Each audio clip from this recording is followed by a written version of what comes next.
Aujourd'hui, je viens avec une nouvelle histoire. Mais si tu n'es pas encore abonné à ma page, abonne-toi, like et partage pour ne pas rater d'autres histoires. C'est l'histoire d'une jeune fille qui travaille dans un hébergement. Elle fait la rencontre d'un monsieur qui vient loger dans cet hébergement. Le monsieur lui fait comprendre que non, il est intéressé et tout et tout. La fille fait comprendre au monsieur que non, elle ne peut pas, puisque c'est son lieu de service, donc elle ne peut pas faire, elle revient faire ses marches, ses choses dans son lieu de service. Le monsieur, il essaie un peu de convaincre la fille, mais elle ne cède pas. C'est comme ça qu'il séjourne dans le temps qu'il avait prévu séjourner. Il séjourne normalement, après il rentre. Il s'échange quand même de contacts. Quand il rentre, il continue de converser par WhatsApp. Après un moment, il arrête. Un mois ou un mois et demi, 2 mois. 2 semaines avant qu'il ne revienne dans la ville, il relance la fille.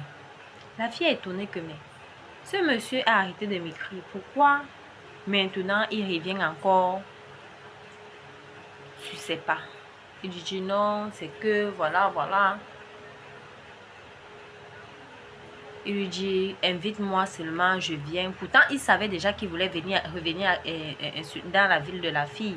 C'est pour ça qu'il a relancé la fille. Il n'a donc pas voulu dire que il revenait. Ils ont commencé à converser encore normalement. Jusqu'après, un jour, elle revoit le monsieur qui est venu loger. Elle se rend compte que, c'est pour ça qu'il me relançait. Commence à causer. Il revient sur ça. La fille continue de lui dire que non, je ne veux pas surpasser mes principes. Mais à un moment, elle a commencé un peu à céder. Elle se disait que non, voilà, un monsieur pour elle et tout et tout. Que peut-être elle peut laisser sa chance passer. Il vivait, le monsieur lui faisait croire des choses et puis. Au final, le monsieur est reparti. Et quand il est reparti, il n'a plus jamais cherché à voir la fille. Il n'a plus jamais écrit à la fille. Juste parce qu'il avait déjà eu ce qu'il voulait. Ce que je voulais vous faire comprendre ici, c'est que les filles, les femmes, mes jeunes soeurs, mes mamans, mes grandes soeurs, ne nous laissons plus berner par les hommes. Quand on a nos principes, respectons nos principes. Ne disons pas que non, je peux laisser ma chance passer. Respectons nos principes.